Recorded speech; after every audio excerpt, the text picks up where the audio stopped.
নবীর ভালোবাসা যদি কেউ বাড়াইতে চায় তাকে 5টি আমল করতে হবে। কয়টা আমল? আবার বলেন, কয়টা আমল? 1 নাম্বার, প্রত্যেক সোমবারে রোজা রাখা। কোন কি কইছি? একেবারে আল্লাহর কসম এই মসজিদের মিম্বরে বসে বললাম, আপনার পৃথিবীর যেই কোন লাইনের আলেম আপনি জিজ্ঞাসা করে দেখেন নবীজি সারা জীবন সোমবারে রোজা রাখছেন কিনা, আজকে জিগান।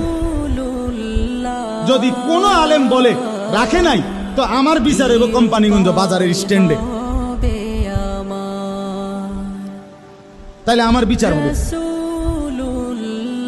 এখন বললাম, এই যে রেকর্ড করা আছে এই কথা, এই যে ক্যামেরাতে, আমার বিচার হবে। আপনারা যেই বিচার আমি মাইনা নেন। রাসূলুল্লাহ সাল্লাল্লাহু আলাইহি সাল্লাম প্রত্যেক সোমবারে রোজা রাখেন। নবীজিকে জিজ্ঞেস করছে, ইয়া রাসূলুল্লাহ সাল্লাল্লাহু আলাইহি ওয়াসাল্লাম, আপনি সোমবারে রোজা রাখেন কেন? সাহাবীরা জিজ্ঞাসা, নবীজি বললেন 2 কারণ। কয় কারণ? 1, সোমবারে আমি মিলাদুন নবী পালন করি। হ্যাঁ, না না, এটাই 1 নম্বরে, এটাই। সোমবারে আমি কি পালন করি? মিলাদুন নবী পালন করি। আর সোমবারে আমার উপরে কোরআন নাযিল হয়। এই দুটো। প্রত্যেক সোমবারে আমি মিলাদুন নবী পালন করি আর প্রত্যেক সোমবারে রোজা রাখি। দ্বিতীয় কারণ, আমার উপরে কোরআন নাযিল হয়েছে। ফীহি বুলিতু ওয়া ফীহি উনজিলা আলাইয়া।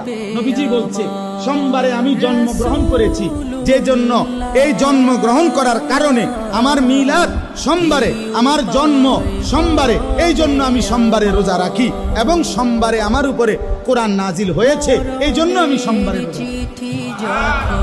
রাসূল সাল্লাল্লাহু আলাইহি সাল্লাম আজীবন নিজের মিলাদ পালন করছেন প্রত্যেক সোমবার।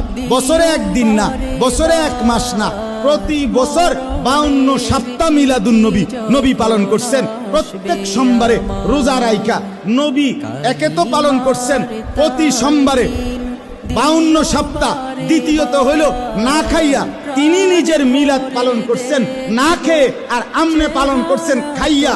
আচ্ছা, খাইতে থাকেন, আমরাও চলতে থাকি, ফয়সালা হবে ইনশাআল্লাহ হাসরের ময়দানে। সেখানে নবীর সামনে আমরাও দাঁড়াইবেন, আমিও দাঁড়াবো ইনশাআল্লাহ।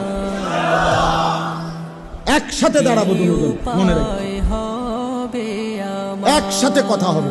জিগাবো আমিও, জিগাবেন আপনিও, যে হে আল্লাহর রাসূল, সোমবারে আমনে আপনার মিলাদের কারণে রোজা রাইখা পালন করিলেন আর আপনার উম্মতের জন্য খাইয়া পালন করার অনুমতি দিলেন। এটা